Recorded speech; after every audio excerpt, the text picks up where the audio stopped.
কালজয়ী চলচ্চিত্র কেয়ামত থেকে কেয়ামত সিনেমার প্রয়াত নির্মাতা সোহানুর রহমান সোহানের দ্বিতীয় মৃত্যুবার্ষিকী ছিল শনিবার। ২০২৩ সালের ১৩ সেপ্টেম্বর মস্তিষ্কে রক্তক্ষরণে মারা যান এই জনপ্রিয় নির্মাতা। টাঙ্গাইল কেন্দ্রীয় কবরস্থানে তাকে সমাহিত করা হয়। সোহানুর রহমান সোহানের দ্বিতীয় মৃত্যুবার্ষিকীতে ফুলেল শ্রদ্ধা জানাতে ঢাকা থেকে টাঙ্গাইলে যান চলচ্চিত্রের শিল্পী কলাকুশলীরা। প্রেমের তাজমহল সিনেমার নির্মাতা গাজী মাহবুবের নেতৃত্বে এদিন শ্রদ্ধা জানাতে ছুটে যান গুণী নির্মাতা ও কাহিনীকার ছোটকু আহমেদ, ওয়াকিল আহমেদ, আবু মুসা দেবু, ফজলে হক, সাইমন তারিক, চিত্রনায়িকা রুমানা ইসলাম মুক্তি, চিত্রনায়ক সনি রহমান, চলচ্চিত্র নির্মাতা রাসেল আহমেদ, দীন ইসলাম, কে এ নিলয়, রবিউল ইসলাম রবি, চিত্রগ্রাহক সবুজ প্রমুখ। আজ সোহানুর রহমানের দ্বিতীয় মৃত্যুবার্ষিকী। আমরা সেই ঢাকা থেকে আমার সে সহকর্মী পরিচালকবৃন্দ, সাংবাদিকবৃন্দ, চিত্রগ্রাহক সবাই এই সুদূর টাঙ্গাইলে এসেছে। সোহানের কবর যেখানে শায়িত, সোহানের স্ত্রীও এখানে শায়িত। আমরা সবাই এসেছি তার কবরে আমরা মাগফিরাত কামনা করতে।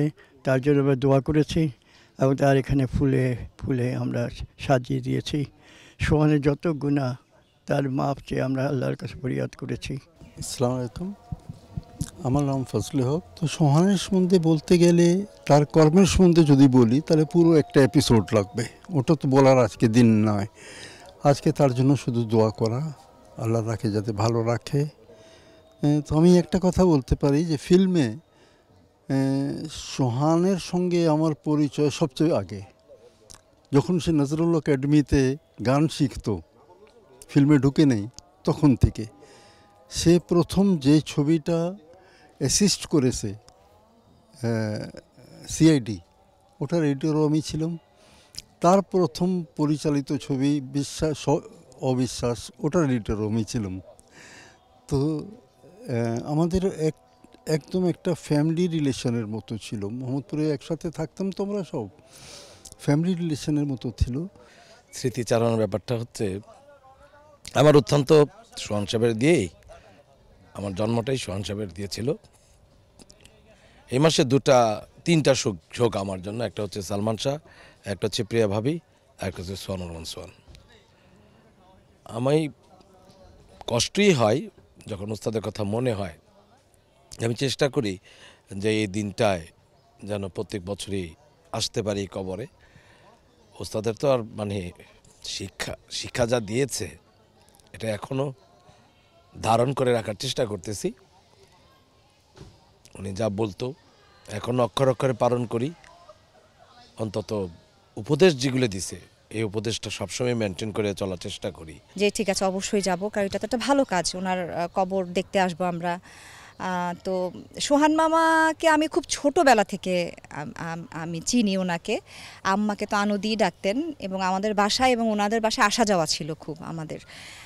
তো একটা বিষয় আমার কাছে ভীষণ একটা হৃদয়ের একটা কষ্ট লাগার মতো একটা বিষয় আমার কাছে মনে হয়েছে যে সোহান মামার যে বউ ছিলেন, মামি ডাকতাম ওনাকে, উনি না সবসময় বলতেন যে সোহান আমাকে একটুও ভালোবাসে না, সারাক্ষণ কাজ করে, হ্যাঁ, ও আমাকে একদম ভালোবাসে না।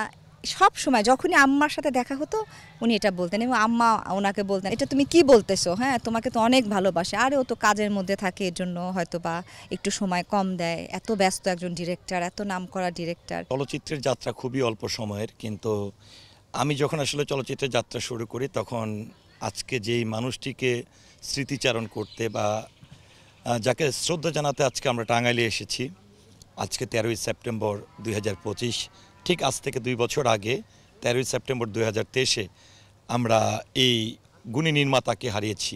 আছে পরিচালনার ক্ষেত্রে আছে একজন সোহান সাহেবের যে সৃষ্টিকর্ম আজীবন থাকবে, ওনার কর্মগুলো কালজয়ী। আমরা এসেছি আমাদের শ্রদ্ধার জায়গা থেকে এবং আমাদের অনেক সিনিয়ররা এসেছেন, শিল্পীরা এসেছেন এবং সবার কাছেই দোয়া করি বা অনুরোধ করি যে সোহান ভাইয়ের জন্য দোয়া করেন, যে আল্লাহ পাক যেন ওনার সমস্ত গুনাহ মাফ করেন এবং ওনাকে বেহেশত নসিব করেন। আসসালামু আলাইকুম। আলহামদুলিল্লাহ, আসলে আজকে 2 বছর পূর্ণ হতে যাচ্ছে। গতকাল আমার বোন, তার 2 বছর পূর্ণ হয়ে গেছে আজকে দুলাভাইয়ের। এই যে গাজী ভাই যা বলার তো বলেই দিল, তারপরও আমি তাদেরকে ধন্যবাদ জানাচ্ছি যে তারা শ্রদ্ধা জানাতে এত কষ্ট করে এত পরিশ্রম করে এই টাঙ্গাইল পর্যন্ত এসেছে। এই জন্যে আমি তাদেরকে আমার অন্তর থেকে ধন্যবাদ জানাচ্ছি।